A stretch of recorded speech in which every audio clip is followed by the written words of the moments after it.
Hey everyone, I'm here to help you relax and drift off tonight. If you enjoy using these videos to fall asleep, don't forget to like this video and subscribe to the channel for more calming content. Share where you're watching from and what time it is for you. I'd love to know. Now settle into a cozy spot, take a deep breath, and let's start unwinding together.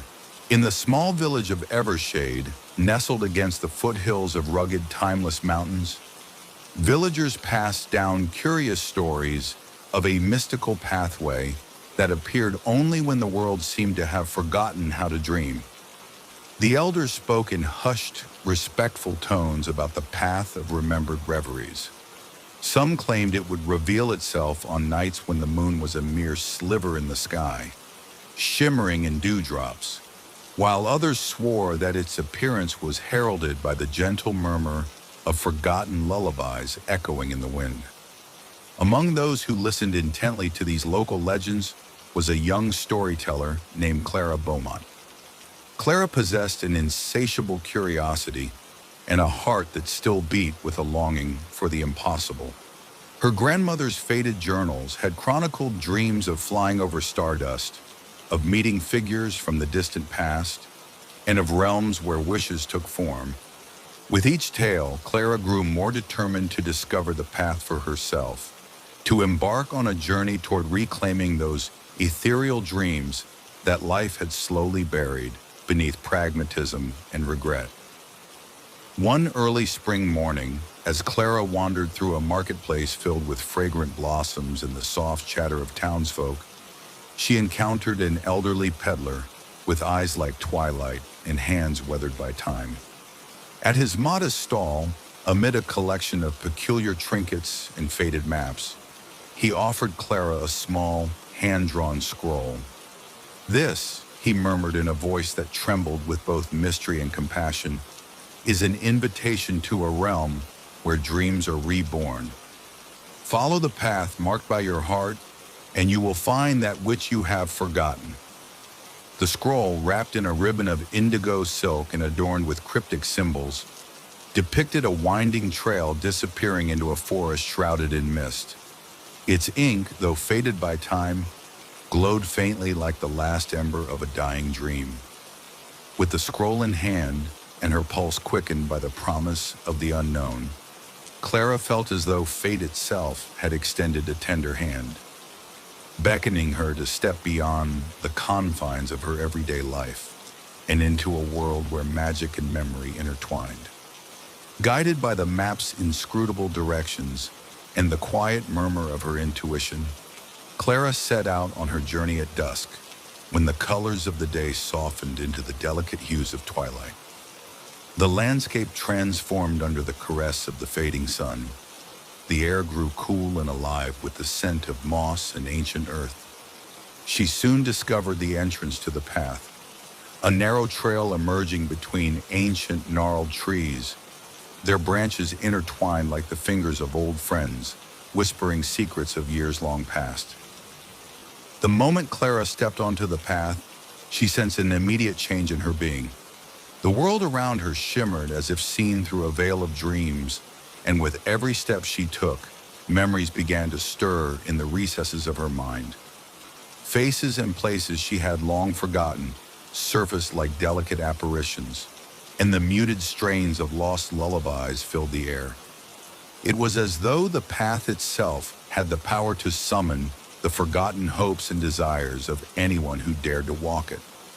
A true corridor to the archive of her soul. As Clara ventured deeper into the enchanted woods, the path led her into realms both strange and familiar. In one sun-dappled glade, she encountered a figure cloaked in soft light, an ethereal wanderer known simply as the Dreamkeeper. This enigmatic being, whose eyes held the glow of countless untold stories, spoke in gentle tones. "You have come to reclaim what you once dared to dream. Here, every fragment of a forgotten hope is given life anew, and every scar of despair is healed by the magic of remembered joy." The Dreamkeeper led Clara to a sparkling brook that trickled with crystalline water, its surface reflecting not only the starlight above, but also the dreams that had been hidden within her heart. He explained that the water carried the laughter of childhood, the innocence of first loves, and the bittersweet memories of paths not taken. Drink, he beckoned, and let these memories merge with your own. For in the union of past and present, you may discover a future illuminated by the brilliance of rekindled dreams. Clara knelt beside the brook, cupping the cool, refreshing water in her hands. As she sipped, a surge of emotion rushed through her, a vivid cascade of recollections. A night spent whispering wishes to fireflies, the thrill of setting out into the unknown with a heart full of hope, and the sorrow of dreams lost to the harsh realities of time. Tears mingled with smiles as Clara embraced the beauty and pain of her past, understanding that both were essential in forging the person she was meant to become. Yet the path was not without its challenges. As Clara pressed onward, the luminous trail gave way to darker, more twisted corridors of memory. Dense mists rolled in, obscuring the way and forcing her to confront the memories she had long buried. Shadows of unfulfilled ambitions, the echoes of harsh rejections, and the weight of lingering regrets materialized before her like specters demanding acknowledgement. In one such trial, Clara found herself in a clearing where the ground was strewn with fragmented remnants of her own past, a mosaic of broken dreams symbolized by shattered mirrors and tattered letters. The dissonant chime of an unseen bell punctuated the air. Overcome by a maelstrom of emotions, she realized that to move forward, she had to confront and accept these painful relics. With trembling hands, Clara gathered the fragments and one by one whispered the names of the dreams that had slipped away. In doing so, she began to understand that each forgotten hope was not a failure, but a stepping stone, a lesson that enriched her spirit. In the midst of her torment, a warm presence enveloped her, an inner light that spoke of resilience and renewal. It was as if the path itself was urging her not to fear the shadows, but to embrace them as part of a larger, more beautiful tapestry of life. And so, with each step into the darkness, Clara rediscovered her inner strength, learning that true growth arises when one reconciles with both the light and the shadow of one's past. Emerging from the trials, Clara entered an ethereal plateau, the land of echoes, a place where every footstep resounded with the memories of countless souls who once dared to dream. Here the path widened into a grand avenue lined with ancient stone arches, their surfaces inscribed with verses and symbols that chronicled the long-forgotten aspirations of those who had traversed this mystical realm before. Beneath a silvery sky laced with drifting clouds, Clara discovered a grand mosaic embedded in the ground. Its intricate design depicted the cycle of creation and dissolution, of dreams that soared high before falling silent, only to be reborn in new forms. As she knelt before the mosaic, a soft, harmonious murmur filled the air. It was the collective sigh of generations of dreamers, voices from the past echoing their deepest desires and regrets.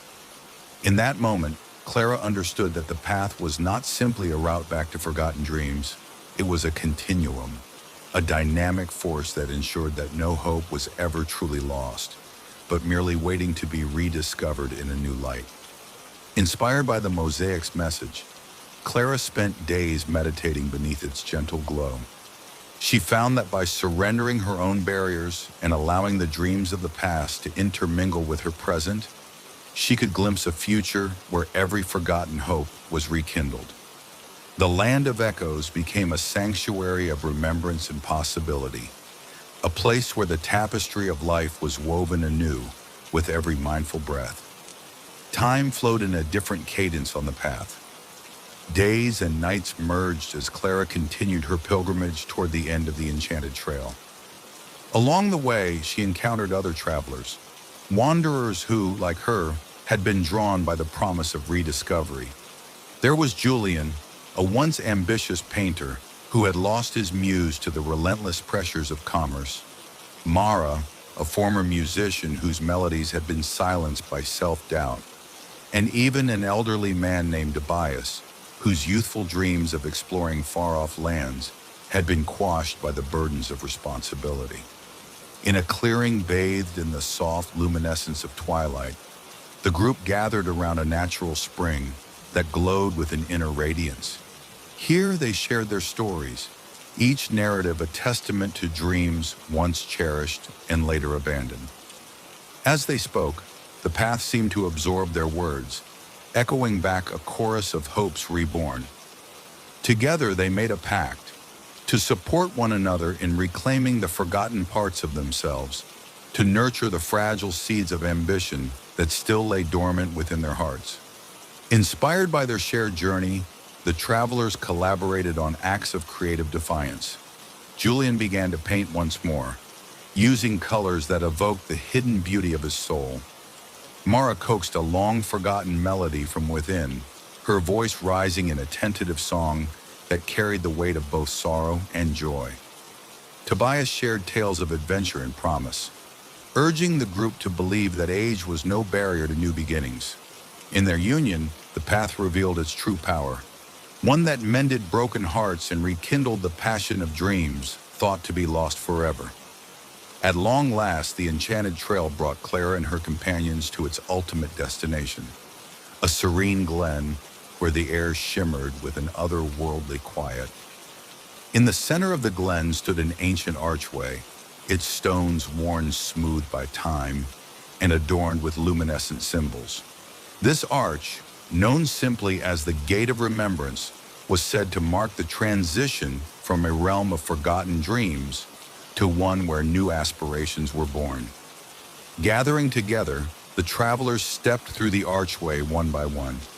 As they crossed, each felt a transformative surge, the weight of unfulfilled hopes lightening, replaced by an effervescent promise that the future was theirs to shape. For a brief, rapturous moment, the glen became a nexus of time, where past and present converged into a harmonious dance, and every forgotten dream was acknowledged as a cherished part of who they were. Clara, standing before the Gate of Remembrance, closed her eyes and allowed the myriad voices of the past to wash over her. In that transcendent moment, she felt the bitter-sweet glow of every dream she had ever dared to imagine. The laughter, the tears, the triumphs, and the quiet resilience that had carried her through life. With renewed purpose, she understood that the path had not simply led her to forgotten dreams, but had also illuminated the potential for endless reinvention. In the days following the crossing of the gate, Clara and her newfound companions returned to Evershade, their hearts brimming with a silent, shared promise.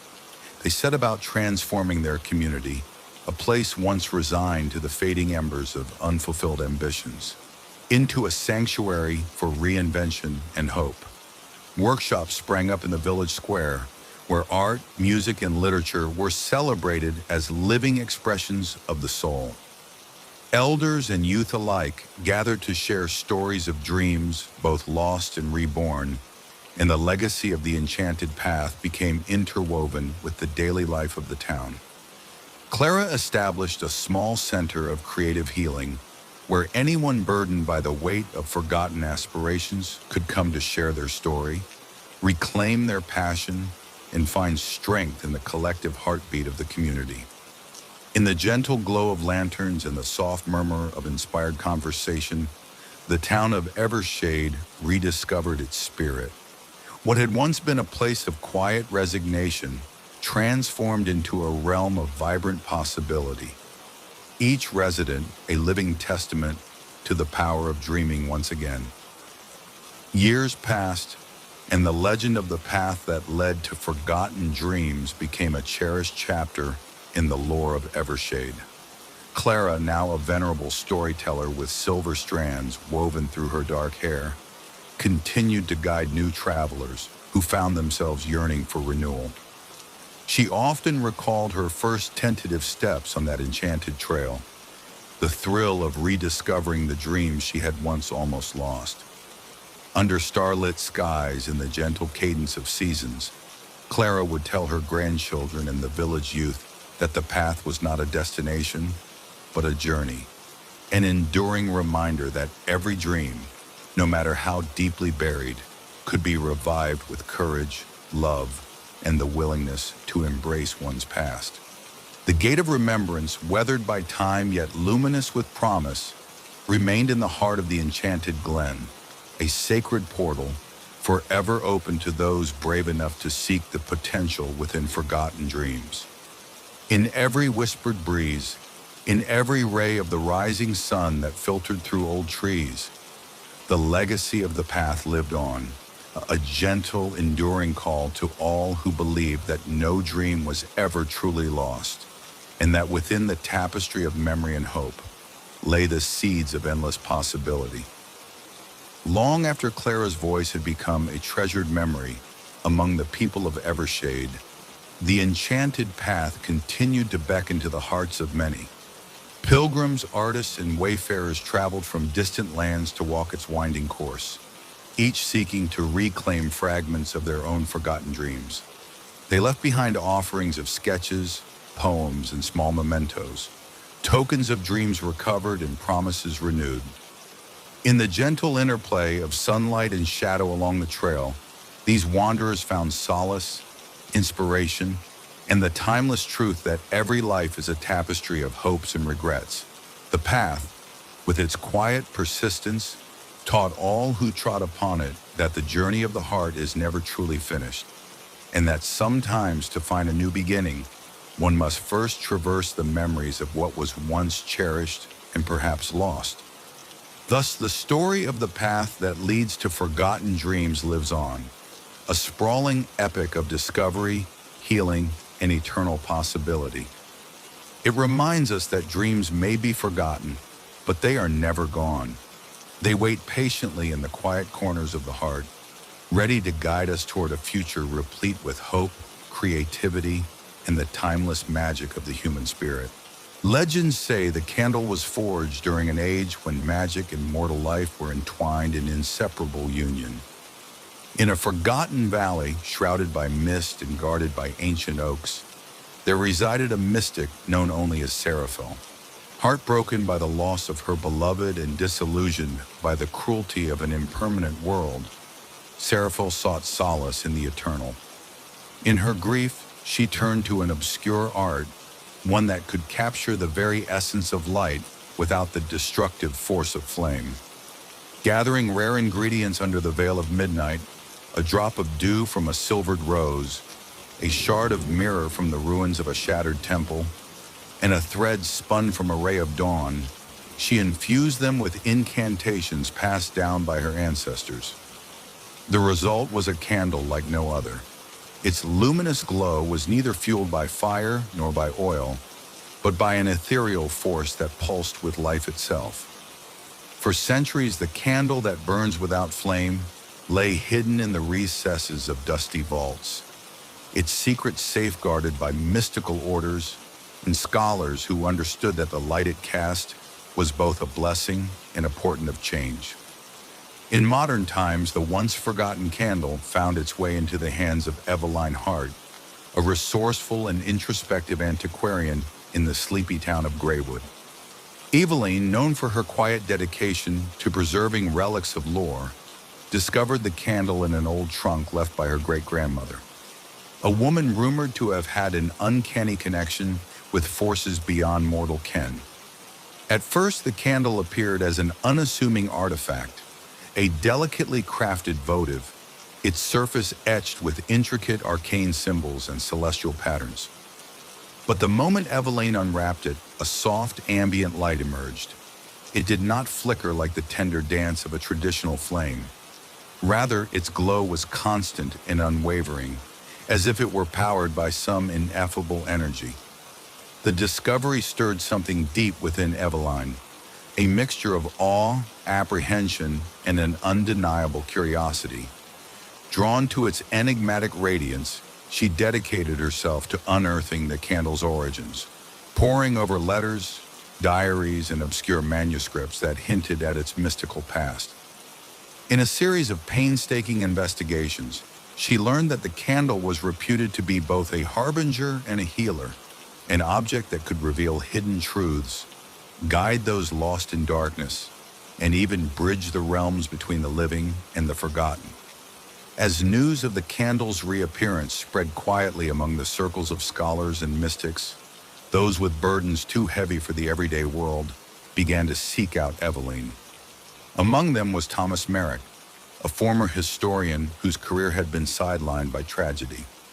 Rumors whispered that the candle's ethereal light could unveil visions of the past or pretend future events, and Thomas believed that within its glow lay clues to understanding the circumstances surrounding his beloved sister's mysterious disappearance. Thomas visited Eveline in her antique shop on crisp, dewy mornings. Under the soft glow of the candle, he recounted dreams of spectral figures and whispered voices calling his name from other times. Eveline, with her gentle wisdom and patient demeanor, listened intently as the candle's light cast dancing shadows upon the walls, a silent companion to their private griefs. They discovered that the candle's glow could vary in hue and intensity, as though reacting to the emotions and memories of those nearby. In moments of sincere sorrow, its light softened to a wistful blue. In instances of raw hope, it ignited into a subtle amber radiance. Together, Eveline and Thomas began to experiment with the candle's peculiar properties. They organized sessions in her shop where townsfolk, burdened by unspoken loss or locked in the grip of uncertainty, gathered in hushed reverence. With the candle centered on a worn oak table, each individual was invited to share a memory, a joy or a sorrow, while the candle's light pulsed in gentle response. In these gatherings, the ethereal glow seemed to resonate with a collective heartbeat, its mysterious radiance weaving personal narratives into a tapestry of communal healing. Determined to uncover the deeper mysteries of the enchanted candle, Eveline and her newfound confidant Thomas sought counsel from the Archivum Conclave, a secretive group of scholars, mystics, and curators dedicated to the preservation of occult artifacts. This ancient society, hidden in the annals of academic libraries and whispered legends, was said to have safeguarded relics capable of transcending the limitations of the physical world. At a clandestine meeting in a dimly lit library deep beneath Greywood's oldest church, Eveline presented the candle to the conclave. In a circle of wise, bearded men and serene women cloaked in scholarly robes, the candle was examined with a mixture of scientific rigor and spiritual awe. The head of the conclave, a venerable scholar by the name of Master Julian Ashcroft, recalled cryptic passages from medieval manuscripts that described a light of unending grace, a beacon that burned without flame and illuminated the path between mortal frailty and eternal truth. For days, the conclave deliberated. Their findings suggested that the candle was a relic of immense significance, perhaps even linked to ancient rituals of passage and rebirth. It was said that in certain rare moments, the candle's light could reveal visions, fleeting glimpses of an ethereal realm where souls mingled with shimmering energy. The conclave urged Eveline to guard the artifact carefully, for its power might soon draw those with hearts open to mysteries beyond the ordinary. In the quiet solitude of her private study, Eveline began to explore the candle's mystical legacy with renewed vigor. During long evenings lit only by the gentle, unwavering glow, she experienced vivid visions. Sometimes she saw echoes of ancient ceremonies, a procession of robed figures moving in harmony beneath starlit skies, their faces filled with serene determination. Other times, she witnessed scenes of immense heartbreak, the silent departure of a lover in a cold winter's night, or the sorrowful farewell of a parent at the threshold of mortal life. These visions, while haunting, revealed that the candle was more than an inanimate bearer of light. It was a portal, however ephemeral, to a realm steeped in the memories of humanity. Eveline recorded each vision in a series of leather-bound diaries, her entries describing in meticulous detail the emotions and imagery that flowed from the candle's radiant energy. She grew to understand that the candle's light was not meant to erase pain, but to transmute it, transforming sorrow into wisdom and despair into the quiet promise of a new beginning. At the same time, Thomas began to see changes in himself. The once distant memories of his long-lost sister became clearer in his dreams, her voice mingling with the candle's ethereal glow. Though the pain of loss remained, it gradually softened, replaced by a strange but comforting sense of continuity, an affirmation that, even in death, love endures. The power of the candle did not come without challenges. As word spread of its uncanny abilities, not everyone who sought its light did so with pure intent. A shadowy figure emerged from the fringes of Greywood, a man shrouded in mystery known only as Dorian Vale. Dorian, a practitioner of forbidden arts and a seeker of immortality, had long been intrigued by the prospect of harnessing the candle's strange energy for his own gain. His ambitions, fueled by vanity and a hunger for power, led him to stalk Eveline in her circle of seekers, his eyes glittering with secret malice each time he observed the candle's gentle radiance. One fateful evening, as a fierce storm lashed the town and lightning illuminated the sky in jagged streaks, Dorian attempted to seize the candle from Eveline's possession. In the ensuing struggle, the candle's light flared with an intensity that bordered on blinding, a sudden burst of energy that repelled his grasp and filled the room with a resonance that was both terrible and beautiful. The tempest outside mirrored the chaos within, and when at last Dorian was driven away, those present felt an awe-inspired humility. It was as if the candle itself had deemed him unworthy of its power, warning that only those who approached with sincerity and compassion might ever harness its true potential. Emboldened by both success and the lessons learned in the wake of conflict, Eveline and Thomas continued their work with the candle. Its light, always steady and unyielding, became a symbol of transformation in Greywood. They began hosting monthly gatherings in a renovated hall near the town center, a place where people could share their grief, express their hopes, and learn that even in the midst of overwhelming darkness, there was a spark of light waiting to be kindled. At these gatherings, testimonies poured forth. Survivors of tragedies found solace in the candle's quiet glow. Families reunited in shared remembrance of those who had passed. Children too young to understand loss fully marveled at its beauty and found in it the promise of new dawns. Over time, the candle became more than a mysterious artifact. It was a beacon that united people, inspiring them to look beyond immediate pain and into the deeper currents of their interconnected lives. Eveline compiled these stories into an extensive anthology that became known as Flames of Memory, a work that explored the delicate interplay between loss and renewal. The anthology was distributed widely, its pages offering guidance to those who struggled with the ephemeral nature of life and the permanence of memory. The mystery of the candle beckoned those with hearts brave enough to explore its full potential. Among them was a group of seekers from distant lands who journeyed to Greywood to study its mystical properties. They included scholars of ancient lore, spiritual healers, and even a reformed practitioner of the dark arts. Together, they embarked on expeditions into the forgotten places hinted at by the candle's visions. They traveled to ruined temples, ancient glades where time itself seemed to stand still, and crypts where the whispers of long-departed souls still echoed. On one such expedition, deep in a forgotten forest, where the veil between worlds was especially thin, the candle's radiance led them to a clearing surrounded by standing stones. There, in a circle of natural arcana, the group performed a ritual of remembrance, offering prayers and songs to honor the dead. The candle's light responded in kind, pulsating in a mesmerizing dance that seemed to animate the very air, as if revealing a hidden truth about the nature of existence. In that moment, each participant experienced a profound communion with the past, a glimpse of the endless chain of lives interconnected by the enduring power of memory and love.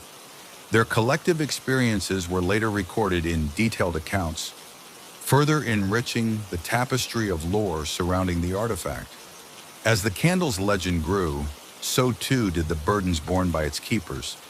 Eveline found herself increasingly torn between the luminous responsibility of tending to the candle and the quiet yearning for a normal life, unburdened by constant reminders of loss. The more she embraced the candle's guidance, the more it demanded from her, the piercing sorrow of countless souls pressed against her heart, the weight of histories that she was destined to witness but never alter. There were nights when the candle's light would burn with a quiet intensity that made her eyes stinging with both tears and wonder. In these moments, she questioned whether the gift was a blessing of healing or a curse that tethered her too tightly to the realms of the departed. Thomas, too, struggled with the candle's influence.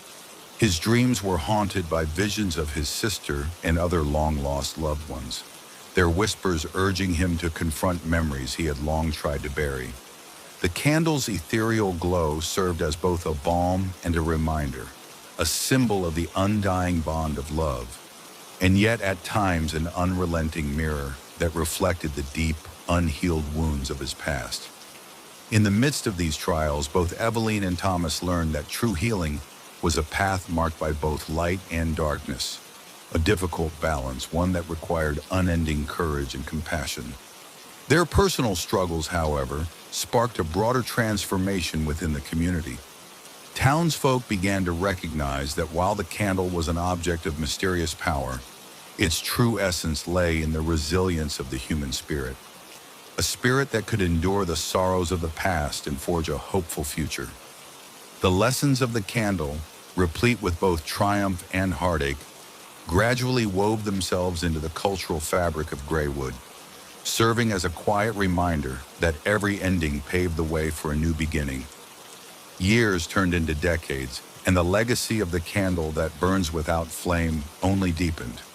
Eveline, now an elder of serene countenance and quiet wisdom, became a living embodiment of the candle's teachings. Her extensive anthology, Flames of Memory, was cherished not only for its rich recounting of personal histories, but also as a guide to navigating the labyrinth of grief and renewal. In quiet lectures and heartfelt gatherings, she taught that while the candle's magic was mysterious and its power not entirely understood, its light represented something eternal, a reminder that within every loss there resided the potential for healing, and that memory, however bittersweet, was the thread that bound all souls together. At the annual celebration of remembrance held in Greywood's ancient square, people from near and far came together under the luminous glow of the candle. Lanterns and bonfires mingled with the candle's steady light, creating a celestial tapestry of shadows and hope. In a ritual blending art, song, and silent meditation, the townsfolk honored those who had passed, each name whispered into the cool night air. Each tear shed a testament to love's enduring promise. The candle, in its quiet splendor, watched over them all, a beacon of transcendent beauty that burned without flame, but with the warmth of 1,000 heartbeats. In these hallowed moments, Eveline and her fellow keepers understood that the true magic of the candle was not an escape from the inevitabilities of mortality, but a powerful affirmation of life itself. It taught them that even in the absence of a tangible flame, the light of memory and the radiance of love could illuminate the darkest corridors of the heart, guiding the living to cherish every precious moment and to honor every soul that had ever graced the world. Long after Eveline's gentle voice faded into the annals of history, the legend of the candle that burns without flame continued to glow in the hearts of those it had touched. Scholars, mystics, poets, and common folk alike passed down stories of its radiant light, each retelling a sacred reminder that while time may steal away the fleeting moments of mortal life, the eternal light of remembrance endures. In quiet corners of Greywood and beyond, visitors still come to meditate in the soft glow of the candle, each person leaving with a profound realization that the true power of light lies not in its intensity, but in its capacity to reveal the unseen beauty hidden within our sorrows and our dreams. The candle became a symbol of hope, a talisman against despair, a living beacon that reminded all who beheld it that even when there is no fire, love and memory can create a light that burns eternal. Thus, the story of the ring of light, the candle that burns without flame, unfolds as a sprawling epic of loss, hope, transformation, and the indomitable spirit of life. It is a reminder that our scars, our memories, and even our deepest sorrows can be transformed into bridges to a brighter, more compassionate tomorrow.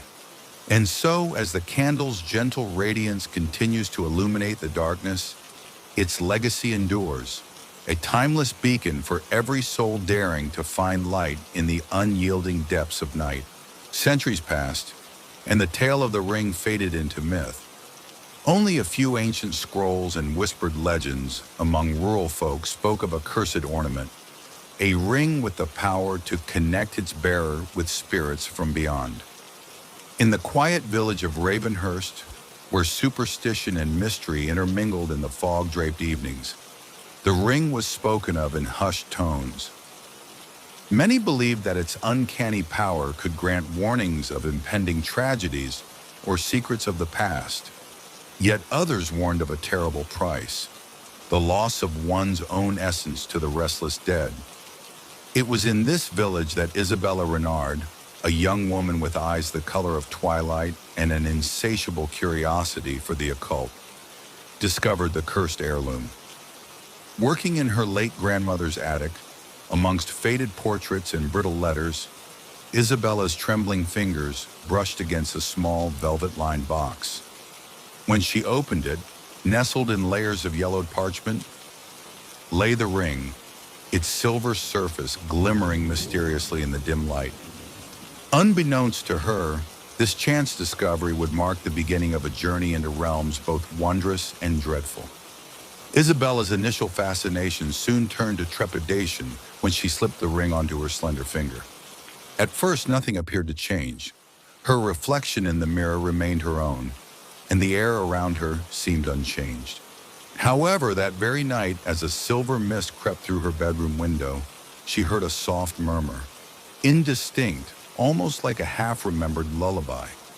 Startled, she dismissed it as her imagination, until it recurred with increasing clarity over the next few nights. In the dead of night, when all was silent save for the persistent ticking of a clock, the ring's influence became undeniable. Faint silhouettes moved in the corners of her vision, and soft voices whispered her name from the darkness. Isabella began to record these nocturnal visitations in a tattered journal, documenting the spectral appearances and disembodied voices. At times, the whispers warned her of impending danger. At others, they recounted recollections of lost lives and bitter regrets. The realization dawned on her that the ring was not merely an inert trinket, but a living connection to souls long departed, a conduit for the restless dead. As the days turned to weeks, the bond between Isabella and the ring deepened. Each time she wore it, a new layer of the curse unfolded. During the quiet moments of dawn, when the boundary between night and day blurred, she would experience vivid visions. In these dreams, spectral figures emerged, a soldier clad in tattered uniform, a young girl clutching a faded doll, an elderly man with sorrowful eyes, all reaching out to her as though seeking resolution or forgiveness. Isabella's once vibrant world began to blur at the edges. The living found her gaze distant. Friends noted the ephemeral smile that crossed her lips when no one was watching. At the village's weekly gatherings, conversations hushed as she passed, as if the ring's dark aura had seeped into every corner of her presence. Desperate for answers, Isabella turned to the local lorekeeper, Madame Lucienne, an enigmatic figure reputed to possess uncanny knowledge of the supernatural. Lucienne revealed that the ring was steeped in ancient magic, a curse born from Aldrich Blackwood's overwhelming sorrow, meant never to be removed or forgotten. "It binds you to the dead, child," Lucien intoned in a gravelly whisper during one clandestine meeting by candlelight. "It entwines your fate with theirs. To wear it is to bear their burdens, their secrets, their eternal sorrow. Yet perhaps within that very sorrow lies a truth that may one day set you free." Haunted by the growing influence of the ring, Isabella felt herself drawn inexorably deeper into the spectral realm. The voices became increasingly insistent, their whispers morphing into urgent pleas. Sleep eluded her as the line between reality and the spirit world blurred. Shadows in her home darkened unnaturally, and mirrors no longer reflected a singular face but flickered with the visages of those lost long ago. One bitter winter's night, as the wind howled like a chorus of mourning souls outside, Isabella awoke to find herself in a trance-like state. She wandered the frost-lined streets of Ravenhurst, guided solely by the ring's pull. In the deserted town square, beneath a weeping willow heavy with icicles, the spirits gathered, their eyes devoid of life yet brimming with centuries of sorrow, fixed on her in silent communion. It was there, in the echoing stillness, that the full weight of the curse made itself known. The ring was not only tethering her to the dead, but it was slowly eroding the barrier that separated her soul from that of the departed. Desperation and fear finally compelled Isabella to seek a way to break the curse. With trembling resolve, she embarked on a quest far beyond the familiar streets of Ravenhurst. Clutching her journal and the cursed ring, she journeyed to ancient libraries, sought out reclusive mystics, and even consulted with itinerant seers and mediums. Clues pointed her toward a legend of a ritual, an arcane ceremony said to be capable of severing the bonds between the living and the dead. According to cryptic manuscripts, the ritual required rare ingredients: the petal of a night-blooming rose, water from a spring that flowed where no living creature had trod, and the incantation of an unforgotten name, a name that belonged to the cursed artisan, Aldrich Blackwood himself. Her journey took her to crumbling abbeys, misty moors, and forgotten catacombs beneath ancient ruins. Along the way, Isabella encountered others whose lives had been touched by the ring's legacy. A poet haunted by the voices of lost lovers, a widower whose grief had summoned the spirit of his departed wife, and a young man tormented by nightly visitations of ancestors he never knew. Each shared their own small revelations, their own scrapings of hope amid despair. These encounters wove a tapestry of humanity's timeless struggle with loss, each story echoing the haunting refrain that love, though departed, might yet be reclaimed if one could traverse the long shadow of grief. After months of arduous searching, Isabella finally reached the crumbling estate of the Blackwood family, a manor obscured by overgrown vines and the weight of regret. In the dusty halls and withered courtyards, she uncovered relics of Aldrich Blackwood's life, diaries filled with love and longing, sketches of the ring's design, and a sealed letter addressed to Eleanor, his lost beloved.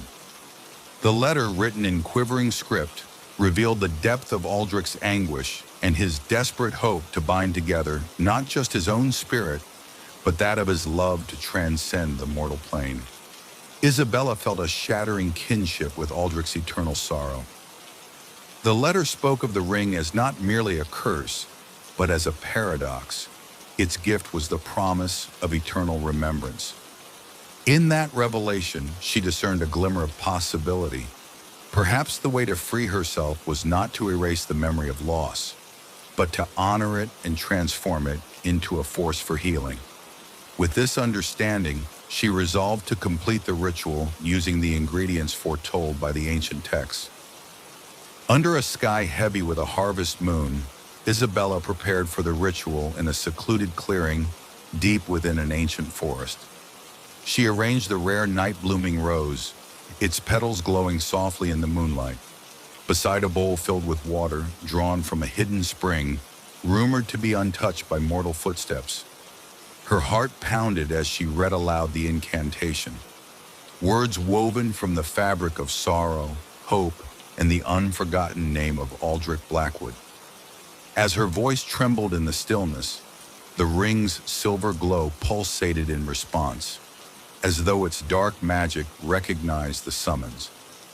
The wind rose in a spectral chorus, carrying with it the voices of lost souls, their lamentations both mournful and tender. The ground beneath Isabella shuddered, and wisps of fog gathered in a swirling vortex around her. In that charged moment, the cursed bond between her soul and the dead began to crack, to strain under the power of ancient magic and her own unwavering determination. For hours, the ritual unfolded like a dream, a feverish dance of light and shadow, memory and hope. The ring's hold grew tenuous as the incantation reached its crescendo, and finally, with a last, plaintive sigh that echoed like the toll of a long-forgotten bell, the connection severed. Isabella collapsed to her knees, exhausted yet liberated, as the restless murmurs of the dead softened into a gentle, almost reassuring hum. In the days that followed, Isabella awoke to a subtle yet profound change. The whispers of the dead, the constant companion of her sleepless nights, diminished into faint echoes. The ring, though still a beautiful and enigmatic adornment, no longer weighed heavy upon her soul. Yet as she explored the newfound freedom, she discovered that the curse had left its mark in ways both unexpected and bittersweet. Memories of spectral visitations lingered in fragments, and she sometimes saw, out of the corner of her eye, the faint silhouette of a beloved face from her nightmares. Her journal, once filled with frantic accounts of ghostly encounters, transformed into a record of healing and resilience. Isabella began to share her journey with others, gathering those similarly haunted by loss. She held gatherings under the moon, where people would come to speak of their grief and celebrate the beauty of remembrance. In time, she became a guide, a living example that, while one might be touched by the sorrow of the departed, it was possible to reclaim one's own light.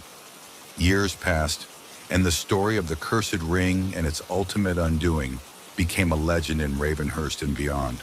Many sought the ring, either out of foolish curiosity or desperate hope, yet few could ever tame its dark enchantment. Isabella, now aged yet resolute, safeguarded the ring as a reminder of both the burden of loss and the transformative power of healing. Her teachings spread among those steeped in sorrow, a testament that the dead, though forever departed, need not chain the living to perpetual mourning. Her legacy was immortalized in a compendium of stories, poems, and meditations compiled under the title Chains of Sorrow, Bonds of Hope. In its pages, she chronicled not only her own journey, but also the myriad ways in which the interplay between life and death shaped the human soul. Her work became a beacon for future generations, a guide to finding light amid the murk of grief and the profound beauty that lies in the remembrance of love. In the twilight years of her life, Isabella retreated to a modest cottage on the edge of a glen, where wildflowers and ancient trees whispered secrets to the wind. There, with the cursed ring resting on a carved wooden stand, she would sit by the crackling fire and recount the lessons learned from a lifetime intertwined with the realm of the dead.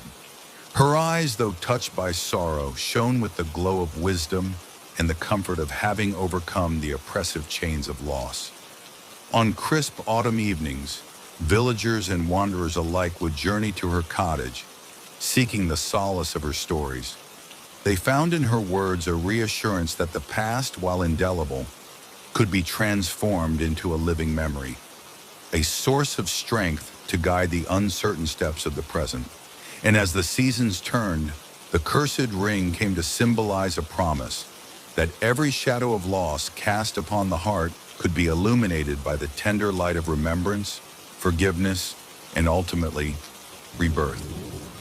Long after Isabella's gentle voice had faded from the world, her story and the cursed ring remained as indelible marks upon the tapestry of Ravenhurst. The ring, once feared as a shackle that bound its wearer to the dead, evolved into a revered relic. A reminder of the delicate dance between sorrow and hope, of the fine line between mourning and healing. Scholars, mystics, and everyday seekers of truth continue to speak of her legacy, finding comfort in the notion that even the heaviest burdens of loss may one day give way to the dawn of renewed life. In quiet moments of reflection beneath the ancient oak in the village square, it is said that one can almost hear the soft, fading echoes of those long-forgotten souls. A whisper that, despite all the darkness, love endures, and that every life, no matter how marked by grief, holds within it the seed of transformation. Thus, the tale of the ring that binds its wearer to the dead endures, a saga of torment and redemption, sorrow and beauty, a timeless reminder that the bonds of the past, however heavy, can ultimately be remade into bridges toward a brighter, more compassionate tomorrow. It was on one particularly crisp autumn evening that Mara Linden, a young herbalist with an insatiable curiosity and a penchant for solitary wanderings, encountered the phenomenon firsthand. That night, the fog was an impenetrable blanket, swallowing the outlines of trees and distorting the familiar pathways that led to her modest cottage near the edge of the woods.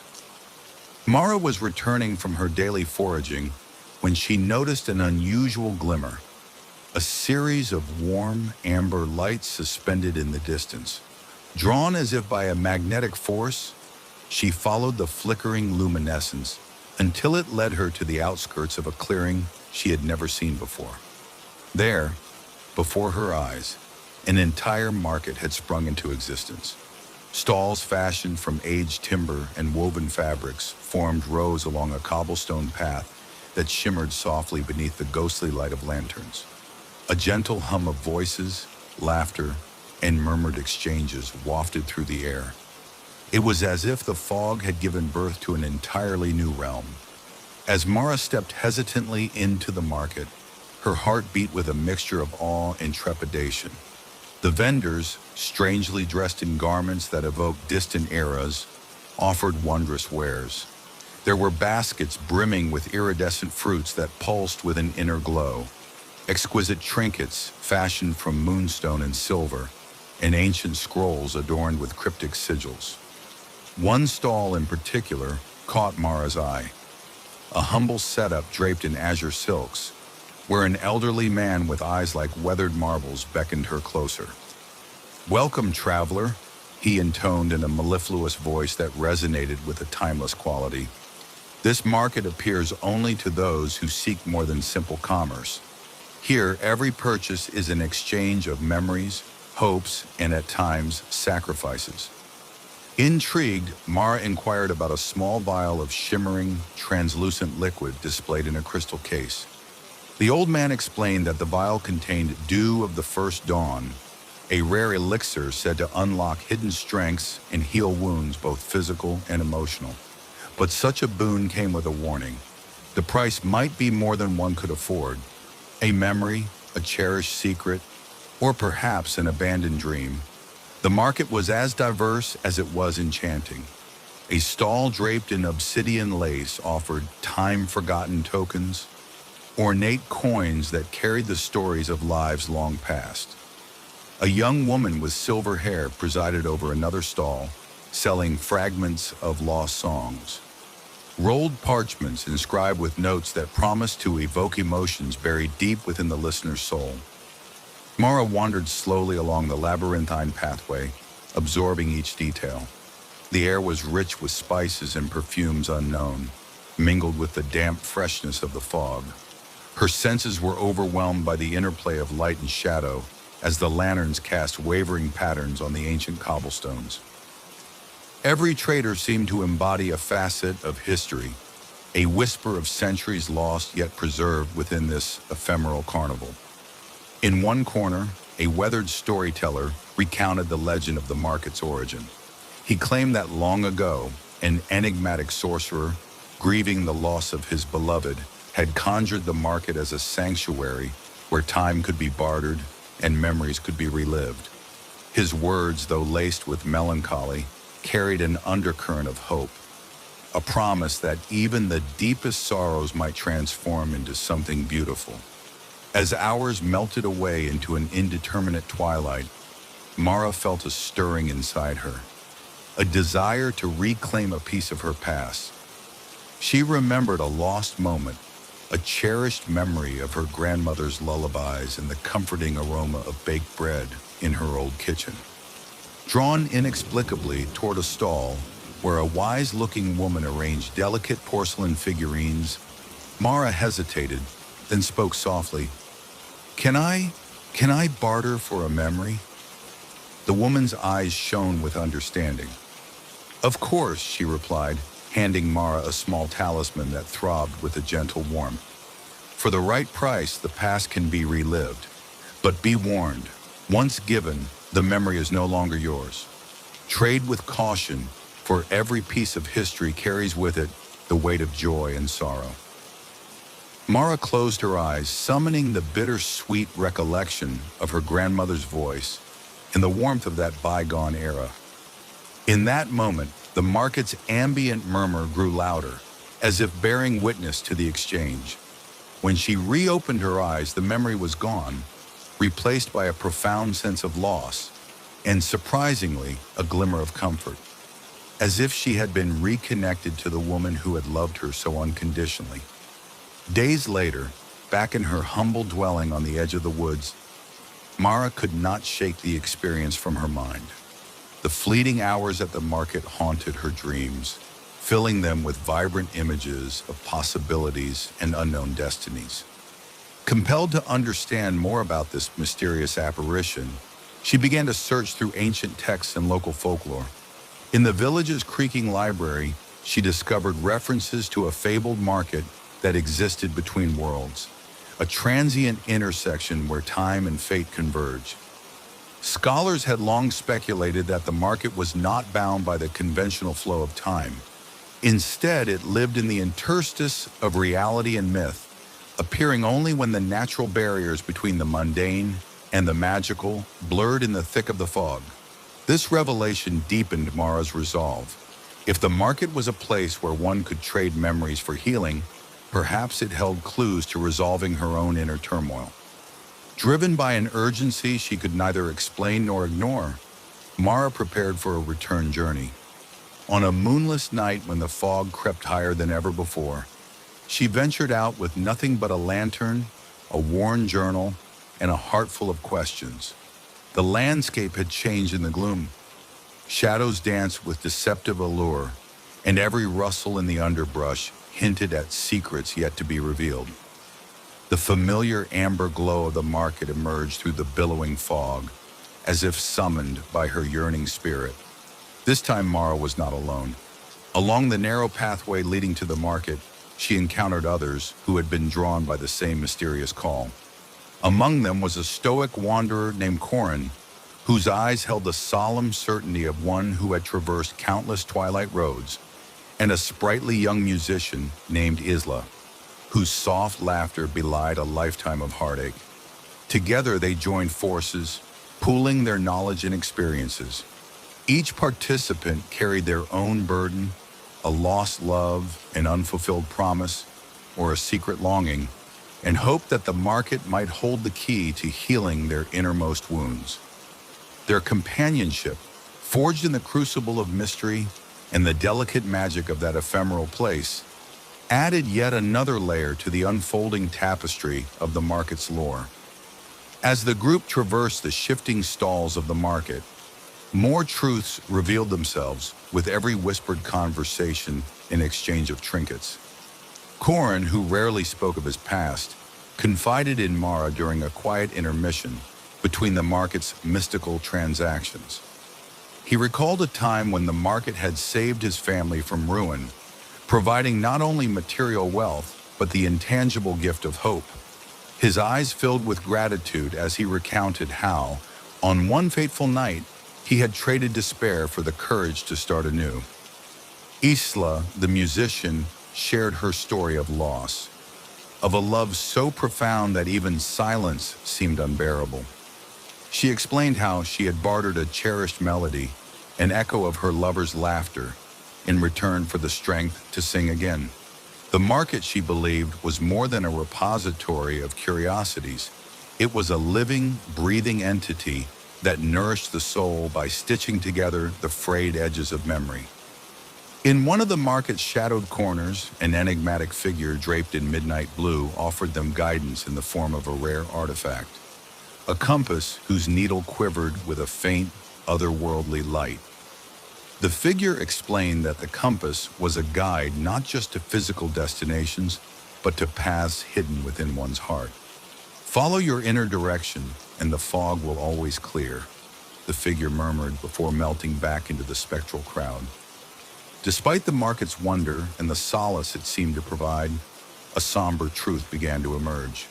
Every exchange carried a cost. In the wake of their transactions, some among the visitors felt an emptiness, as though a piece of their past had been irrevocably relinquished. Mara, too, felt a quiet mourning for the memories she had sacrificed, even as those old wounds began to mend with newfound understanding. In a particularly poignant encounter, a merchant offering echoes of tomorrow explained that the market's offerings were meant to teach the invaluable lesson that nothing in life was permanent. The beauty of existence lies in its transience, he said softly, his voice echoing among the stalls. In every loss, there is the seed of renewal. To hold too tightly to the past is to miss the endless promise of the future. This perspective, though painful to accept, resonated deeply with Mara and her companions. They came to understand that the market was not merely a place for barter, but a space to confront the delicate balance between holding on and letting go, a lesson as old as time itself. As the fog began to thin with the arrival of dawn, signaling the market's inevitable dissolution, Mara and her newfound friends gathered in a quiet circle at the heart of the bustling bazaar. There was no grand finale, no orchestrated parting of ways, only the silent acknowledgement that soon the market would vanish, leaving behind only the lingering echoes of its magic.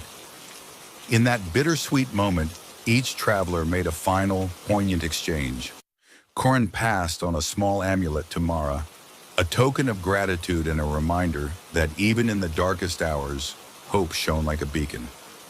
Isla composed a haunting melody on the spot, her notes drifting away into the morning light, a farewell that encapsulated both loss and promise. As the first rays of the sun chased away the fog, the market began to dissolve like mist on water. Stalls faded, voices became echoes, and the enchanted lights dimmed, leaving behind only the memory of what had transpired on that surreal night. Mara, with her heart both heavier and somehow lighter, vowed never to forget the lessons learned and the bonds forged in that ephemeral realm. Back in the tangible world, where reality reclaimed its dominant place, the travelers found that their lives had been subtly transformed by the market's enigmatic influence. Mara resumed her work as an herbalist, but now her remedies carried an extra nuance. A quiet optimism born of having glimpsed a place where magic, memory, and destiny converged. She chronicled her experiences in a series of detailed journals, interweaving personal reflections with the ancient lore of the market and its timeless offerings. Corin, inspired by the market's capacity to alter fate, embarked on a journey of redemption, seeking to repair old wounds and restore fractured relationships. Isla's music evolved into a celebrated expression of resilience and hope, echoing the profound truth that even as the past fades, its lessons remain eternally inscribed in the heart. In time, the legend of the market that appears in the fog grew, whispered across taverns and family hearths, embraced as a symbol of life's fleeting yet transformative beauty. The market came to represent the inevitability of change, the delicate art of letting go, and the eternal promise that in every ending, there lay the seed of a new beginning. Years later, on a calm night when a soft mist once again blanketed the land, Mara, now a wise woman with deep lines etched by both sorrow and joy, found herself drawn to the edge of the forest. The air was cool and inviting, the silence pregnant with expectation. Though the market had long vanished from the physical realm, its legacy persisted in every whispered memory and every tender moment of renewal that life offered. Standing at the threshold where fog and reality intertwined, Mara closed her eyes and allowed the gentle murmur of the wind to carry her thoughts back to that enchanted night. In that timeless space between dreams and waking, she felt the presence of all those who had passed through the market, each whisper a reminder that life, in all its transience, was boundless in its capacity to transform and heal. Thus the market that appears in the fog endured, not as a fleeting spectacle, but as an eternal testament to the mysteries of the human soul, the bittersweet beauty of fleeting moments, and the infinite promise of hope waiting to be discovered in the midst of time. Evelyn Harcourt was a scholar of esoteric lore, known in academic circles as a seeker of truths hidden within myth and memory.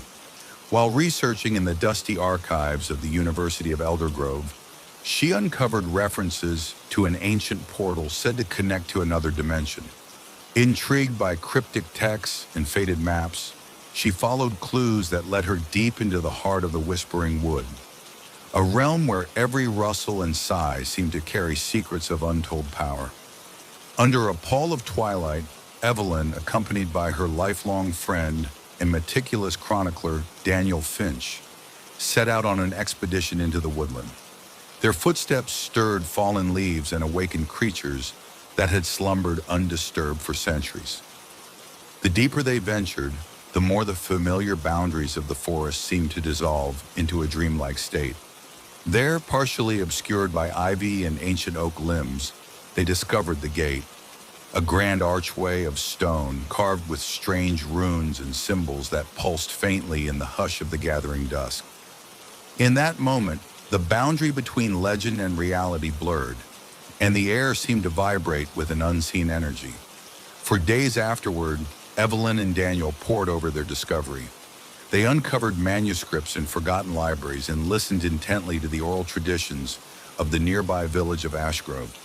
The villagers spoke in hushed tones of a time when the veil between worlds was thin, a time when the gate would reveal pathways to an alternate reality brimming with both danger and marvel.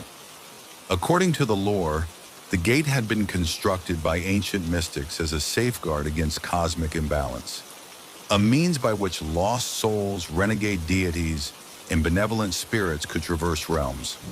One weathered elder, known as Miriam the Seer, recounted a tale passed down through countless generations. When the moon and stars conspire, the gate awakens. It leads to realms unseen, a world of endless skies, of landscapes that defy mortal reason, where your heart's deepest longings may be reflected in both beauty and terror. In that telling, the gate was not merely a doorway, but a living threshold, a crucible where the visitor's courage, purity, and purpose would be tested. For Evelyn, whose academic pursuits had always been marked by a thirst for transformative understanding, the discovery was irresistible. She resolved to unlock its secrets, even as Daniel cautioned that some mysteries were best left undisturbed.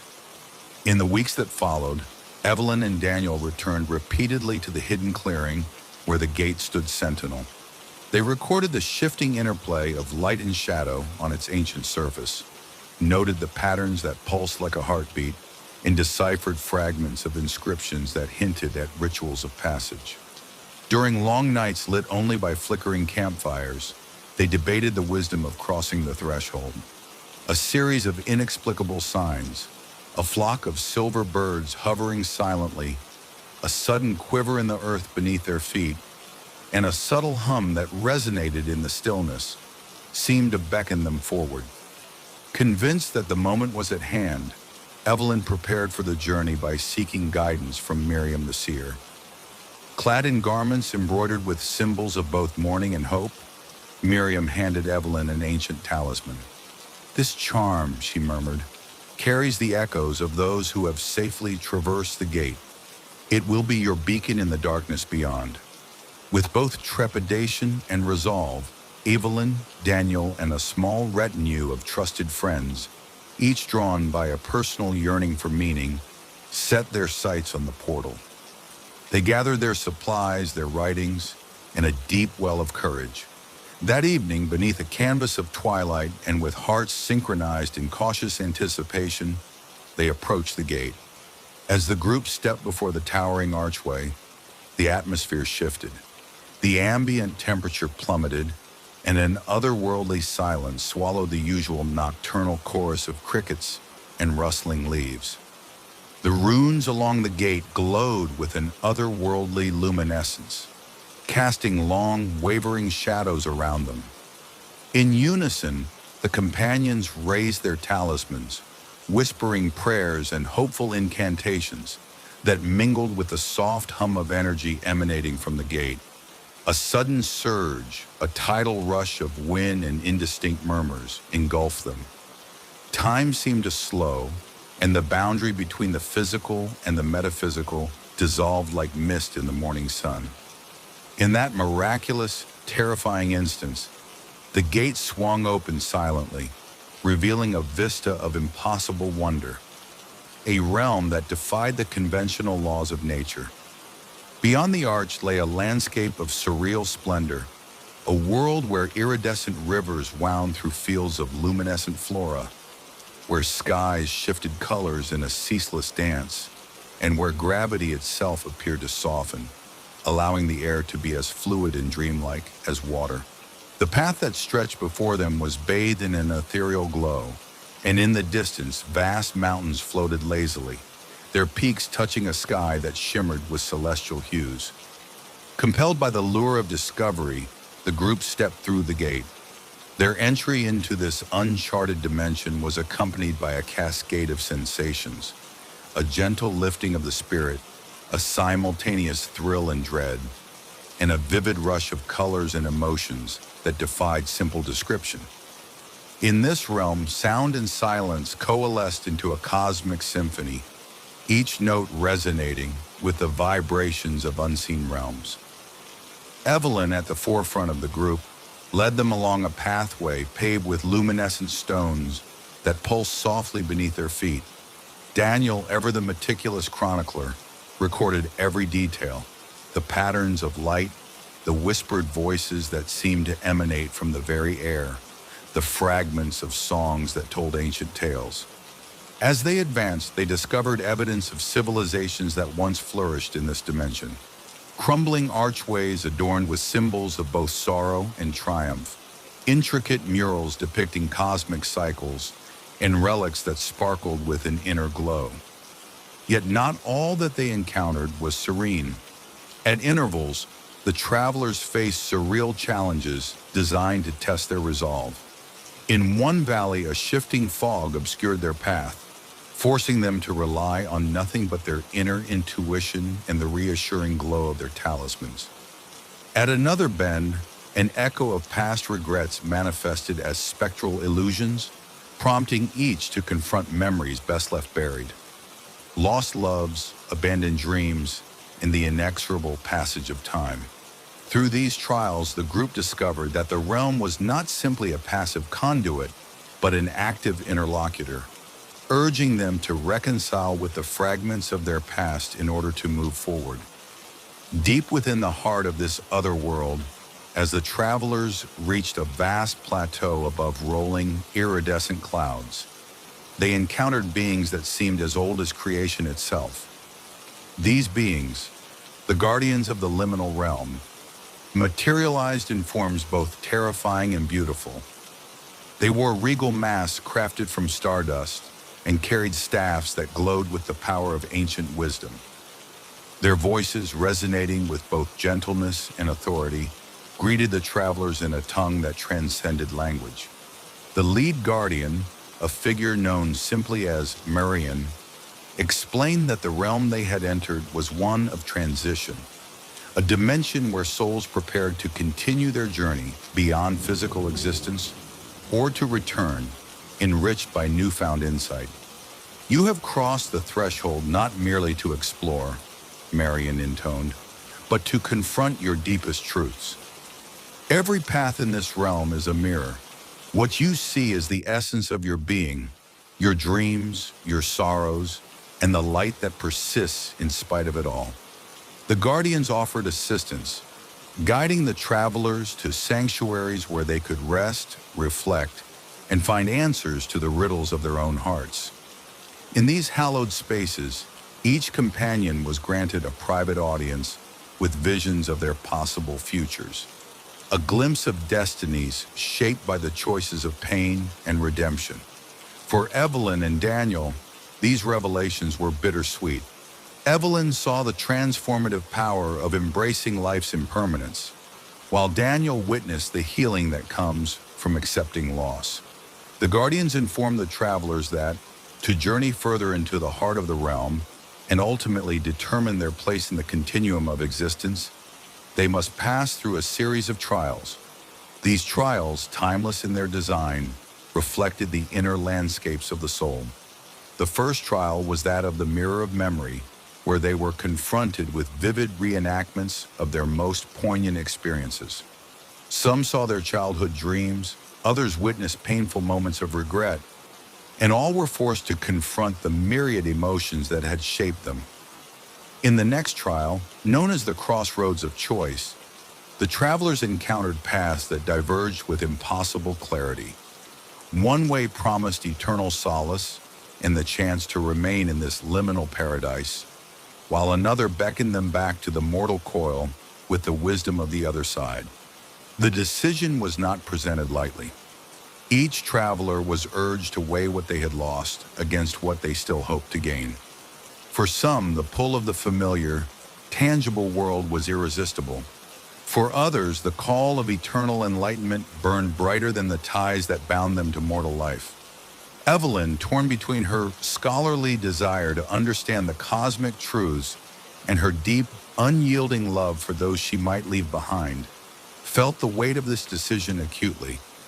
It was in these moments of introspection that the lantern she carried, now more than just a guide, became a symbol of her inner light. With each step, the glow of the lantern intertwined with her own heartbeat, illuminating dark corners of memory and hope alike. After enduring the trials, the group emerged into a vast, crystalline plain that stretched beyond the horizon. Here, every breath felt like a renewal, and the very air vibrated with clarity. This was the realm of Epiphany, a place where time moved like water, merging past with future in a luminous dance of transcendence.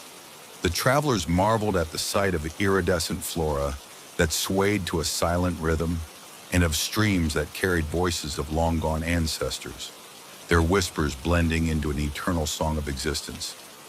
In this realm, each traveler was invited to undertake a solitary journey of contemplation. Separated by the vast expanse, they each found a quiet spot beneath a towering crystal spire, where visions and revelations unfurled before their inner eyes. Evelyn saw the tapestry of her life reweaved with threads of courage and compassion, and she understood that her journey was not an escape from mortality, but an embrace of its fullest possibility. Daniel, too, experienced an epiphany, the realization that every ending harbored the potential for new beginnings, and that his own grief could give rise to creative rebirth.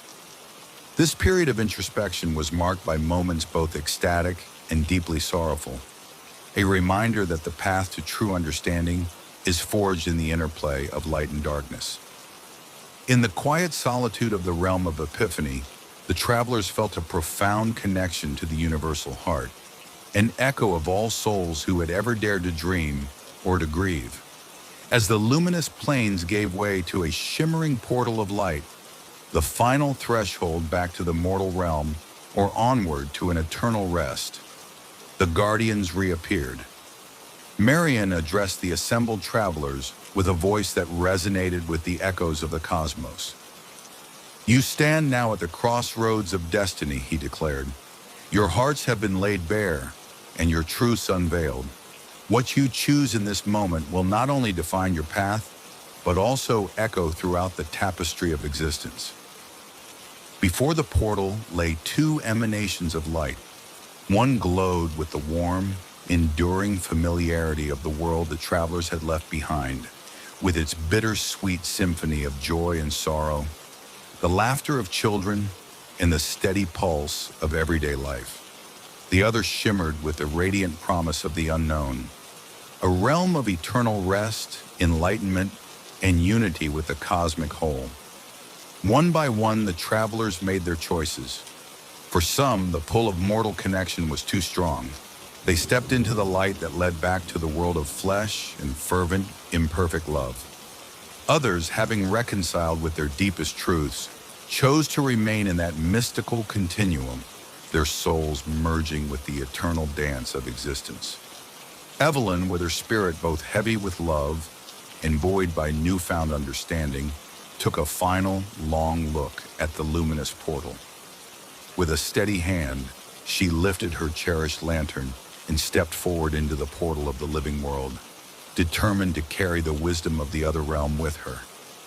Daniel, his eyes glistening with both tears and hope, followed his own path, embracing the chance to forge beauty from his sorrows in a world ever in need of healing. In the days and years that followed, the memories of the journey through the gate beyond the veil lived on in those who had crossed. Evelyn returned to Bellwood with a heart aflame, with both the melancholy and the magnificence of her experience. She documented every moment in voluminous journals, her writings a tapestry of mysticism, science, love, and loss that would inspire future generations of seekers. Her lantern, now passed on to trusted hands, became a symbol of hope and a reminder that the boundaries between dimensions were as fluid as the human soul. Back in the mortal realm, life unfolded with renewed poignancy. Communities learned to cherish moments of everyday beauty, knowing that in every sunset there lay a glimpse of the cosmic wonder they had once seen. Artists, poets, and philosophers marveled at the newfound depths of emotion and insight that seemed to imbue even the simplest of interactions. Daniel, transformed by his own journey, dedicated himself to healing others. Through art, through literature, through the compassionate sharing of his once guarded sorrows. The gate beyond the veil itself, hidden deep within the whispering wood, remained a silent sentinel, a reminder of the infinite possibilities that lie just beyond the threshold of ordinary perception. It beckoned only to those who were prepared to see with eyes unclouded by fear and hearts unburdened by resignation. Years melted into decades, and the story of the gate that led to another dimension became woven into the mythic fabric of the land. In quiet corners of libraries and by the hearths of wise elders, the tale was recounted with reverence and wonder. The lantern, its gentle light still kindled by the echoes of countless souls who had journeyed between worlds, stood as an enduring testament to the courage it takes to seek truth beyond the veil of the known. Under the vast expanse of starlit skies, new seekers continued to wander into the ancient woods, guided by hope and the whispered promise of transformation. For them, the legacy of the gate was not one of confinement or doom, but a stirring invitation to embrace life's deepest mysteries and to recognize that every ending, no matter how profound, carries with it the seed of a transcendent beginning. Thus ends the chronicle of the gate that leads to another dimension, a saga of luminous discovery, of trials that strip away the illusions of separation, and of the unending interplay between the seen and the unseen. In every soft flutter of leaves, in every beam of moonlight caressing ancient stone, the promise endures, that the journey to and from the realms beyond is one of eternal return, a testament to the indomitable spirit that seeks always to transcend, to evolve, and to reunite with the infinite mystery of existence.